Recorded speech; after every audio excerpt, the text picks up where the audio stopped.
Hola a todos, sean bienvenidos a esta nueva clase. Recordemos que en la clase anterior hablamos un poco sobre qué era la programación y sobre términos que quizás para muchos eran términos nuevos. Ahora hablaremos de otro tema importante dentro de la programación y son los tipos de datos. Si bien Python facilita mucho esto, el conocer qué son los tipos de datos es algo importante. Así que vamos a ello. Recordemos que nosotros estamos en intercambio de información con nuestro computador. Nosotros estamos constantemente enviando y recibiendo información. De hecho, que ustedes estén viendo este video, que yo pueda grabar este video, es intercambio de información con nuestro dispositivo. Y un dato es cualquier información que pueda ser manipulada y procesada, cualquier información que pueda ser representada en nuestro dispositivo. Se dice que un dato es también la información bruta dentro de nuestro programa o dentro de nuestro dispositivo. Y luego estos datos se pueden agrupar, se pueden clasificar y es ahí donde nacen los tipos de datos. Los tipos de datos eh, son datos agrupados, bueno, algunos datos clasificados que comparten características, como por ejemplo, yo qué sé, hablemos de los animales, ¿no? Los animales, pues hay animales que son mamíferos y ellos comparten ciertas características y ciertas cosas que hacen. Bueno, acá ocurre un poco más de lo mismo. Ya, acá podemos agrupar, bueno, no lo agruparemos nosotros, o, bueno, podríamos, pero los datos que vienen ya dentro de nuestro lenguaje de programación ya están clasificados y ellos traen ciertas operaciones que pueden hacer, porque eso es importante. Entender los tipos de datos y saber que cierto grupo de datos va a poder realizar ciertas operaciones y también van a ser guardadas de una forma particular. Para nosotros no es importante esto último, pero es algo que también ocurre. ¿Sí? Dicho esto, no subestimemos el poder de entender los tipos de datos en Python y esto lo digo porque hay lenguajes de programación que entender el tipo de datos es más importante porque no puedes hacer cualquier cosa con cualquier dato. Sobre todo no puedes guardar un tipo de dato en otro, que es algo que nosotros no nos vamos a preocupar mucho en Python porque Python tiene algo que es un tipado dinámico. Cuando veamos sobre las variables hablaremos un poco más a fondo de esto. Lo digo para quienes ya tienen conocimiento de otro lenguaje y pues quizás digan, ah, no, esto es sencillo. Pues sí, pero no lo subestimemos porque saber o entender que hay ciertos datos que traen más operaciones que otros y que son más o son más necesarios para resolver ciertos problemas, nos va a facilitar muchísimo la vida, nos va a evitar errores, nos va a evitar perder tiempo y pues esto siempre es bueno al momento de programar.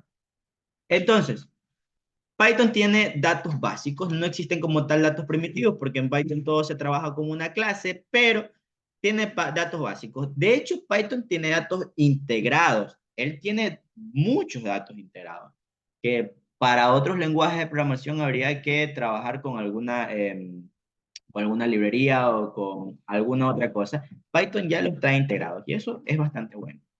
Eh, Dentro de sus datos básicos encontramos los enteros, los ints, los integers, que son datos que se utilizan para representar valores numéricos completos. Aquí ven un ejemplo, ¿no? Pueden ser valores positivos, negativos, puede ser el cero, y ellos simplemente representan información numérica de forma completa, como por ejemplo, ¿cuántos guerreros hay aquí? Podríamos representar de cada guerrero su fortaleza, su defensa, podríamos ver o tener un rango de cuántas muertes tiene cada uno y ver cuál es el más fuerte de todos. Supongamos que el de azul es el más fuerte de todos, entonces ese, bajo nosotros, es como que, por ejemplo, el guerrero 3 eso también lo podemos representar. Ya hablaremos de eso, eso tiene que ver con los índices. Eso por ahora vamos a saltar.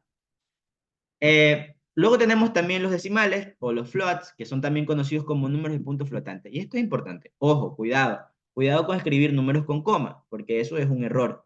No es algo que entienda nuestro lenguaje.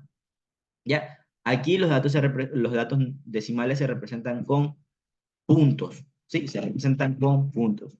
Y se utilizan para representar pues números que tienen parte fraccionaria. Esto de que del int, porque ustedes van a decir, bueno, ¿por qué me lo presentas como enteros, luego como floats? Primero que estamos hablando de datos numéricos. Luego, el hecho de que estén escrito con int o con float, eso es porque así los reconoce el lenguaje de programación. Ya, así los reconoce. Esa es la forma de entender, ah, ok, estoy hablando de un entero. En este caso estoy hablando de un decimal, es un float. Un float. Y esto pues me puede servir para representar también, yo qué sé, una cantidad, alguna información matemática que tiene que ser precisa, dinero o algo que necesite, pues representarlo de forma fraccionaria también. Luego están los complejos, los complex. Si bien nosotros no haremos ejercicios de esto, Python los maneja de forma nativa y pues se utiliza en matemáticas y ciencias para representar cantidades involucradas, eh, cantidades que involucran raíces cuadradas en números negativos. Bien, esto no vamos a hacer ejercicio, pero existe. Ojo, la diferencia, nosotros estamos acostumbrados a los que hemos trabajado con números complejos, de que la i representa, sí, la i representa el número imaginario. Aquí lo va a representar la j, ¿ok? Y luego tenemos otro dato muy importante y son los datos que solo tiene dos valores, son los booleanos, los booleans. Estos se utilizan para representar valores de verdad en lógica booleana. Nosotros le debemos pues la vida prácticamente al álgebra de Boole y nosotros la podemos también utilizar aquí. Si bien los booleanos son un subtipo, sí, un subtipo de enteros, son un subtipo de enteros particulares. Lo digo esto porque acuérdense lo que mencionaba de, ay, es que estos son valores que el hecho de que se puedan agrupar define ciertas operaciones. Bueno, esto para que sepan que ustedes podrán hacer cosas que pueden hacer con números. No es lo recomendable, pero se puede hacer. Python lo maneja así, no lo manejan así otros lenguajes, pero Python, él es especial. ¿Qué cosas podríamos representar aquí? Por ejemplo, la respuesta a esto, preguntar si el niño es menor que el anciano. Eso es un valor verdadero. Eso es un valor verdadero y eso lo puedo representar mediante un bool, mediante un boolean. Y así muchas más, muchas otras cosas. Luego tenemos otros datos que son los datos compuestos. Y aquí pues hay un pequeño debate y es que dentro de los datos compuestos, al menos por ahora, hoy solo hablaré de un tipo de dato compuesto en particular. Y un tipo de dato compuesto en particular, pero bueno, hablemos primeramente del dato compuesto. Los datos compuestos suelen ser datos que están compuestos, como dice, o están integrados por datos más simples o datos más sencillos, inclusive por datos compuestos mismos. Eh, Dentro de estos datos hay uno particular que son las secuencias. Nosotros es algo que sí conocemos, la secuencia pues es algo que tiene un orden. Eso es importante. El hecho de que trabajemos con una secuencia, estamos trabajando con algo que tiene un orden. Eso lo utilizaremos más adelante, cuando hablemos una clase entera de la secuencia. Pero entre las secuencias hay un tipo de dato que se suele considerar un dato básico, y son las cadenas de caracteres, ¿sí? Las cadenas de caracteres o STR representan una secuencia de caracteres como texto. Son utilizados para almacenar información textual como nombres, mensajes, otras cosas. Y aquí vemos cómo se ven en Python, ojo, en Python, porque me parece que no lo mencioné, o creo que sí, pero qué tipos de datos tengamos va a depender del lenguaje de programación en el que trabajemos. Y cómo se representan también depende del lenguaje de programación en el que estemos trabajando. Por ejemplo, Python me permite tener como una cadena de caracteres a, o bueno, a caracteres que estén dentro de comillas dobles, dentro de comillas simples, o dentro de triples comillas dobles o triples comillas simples. Python permite, es bastante permisivo en esas cosas, ¿no? Y existen más tipos de datos, ¿sí? Más tipos de datos compuestos. Los datos compuestos, repito, no son solo secuencias. Y las secuencias no son solo cadenas de caracteres. Recordemos esto porque más adelante lo necesitaremos, ¿sí? Más adelante lo vamos a necesitar. Ahora, nosotros podemos usar funciones para ir para ir de un dato a otro. De hecho, funciones constructoras. Por eso era importante que supieran que el entero se ve como int, que el strings o la cadena de caracteres se ve como str y así todo. ¿Por qué? Porque yo puedo transformar un tipo de dato a otro. Sí, cumpliendo ciertas reglas, teniendo ciertas cosas a consideración. Y ahora vamos a verlo en pantalla, ¿no? Ya leí la parte teórica, pero para eso, pues ahora sí hablaremos del print. El print es una función que usamos para mostrar información en la pantalla. Recordemos que nosotros ya trabajamos la clase pasada con print, y de hecho, si son bastante, tienen buena memoria, sabrán que yo escribí un mensaje. Ese mensaje, y ahorita saben ustedes que es un string. Bueno, eh, nosotros utilizamos el print. El print es una función que viene integrada dentro de Python. Ya luego veremos qué son las funciones, pero es algo que ya Python nos da. Es una herramienta que nos permite mostrar por pantalla. Porque el hecho de que yo escriba un tipo de dato no va a hacer que el hecho de que yo esté escribiendo un tipo de dato no va a hacer que automáticamente ya se muestre por pantalla. En el intérprete sí, pero como tal en el IDE no.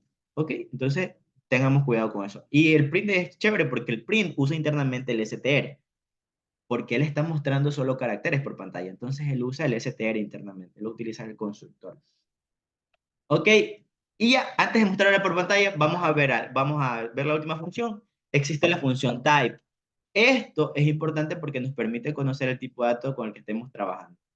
Repito, si bien no siempre nosotros nos preocupamos de esto, puede existir el caso en el que nosotros nos gustaría saber qué tipo de dato es, porque nos gustaría entender qué cosas podemos hacer con él. Incluso con esto podemos ir a la documentación y tal y hacer cosas maravillosas.